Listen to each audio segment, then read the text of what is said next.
تحس الدنيا ما تسوى. أشيل أنا غصن من طريق المسلمين فيدخلني الله الجنة. يا الله، الجنة دي طارت من أجلها الأرقاب وغبرت الأعقاب، أدخلها عشان إيه؟ لأن هذا الإنسان له قيمة عند الله سبحانه وتعالى، لأن ما خلق السماوات والأرض إلا له. لا إله إلا الله التي في صدره تزن السماوات والأرض. كلما زادت الفجوة بين ما أنت عليه وبين ما تتظاهر أنك عليه، هذه الفجوة تملأ بالاكتئاب، تملأ بالحزن، تملأ بالشعور بالخزي.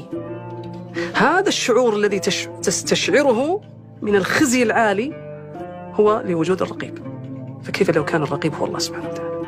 ولذلك النبي صلى الله عليه وسلم ماذا يقول؟ المؤمن مرآة أخيه، والعاقل لا يكسر المرآة عندما يرى وجهه غير جيد، والمرآة لا تأتي إليك أن تذهب إليها.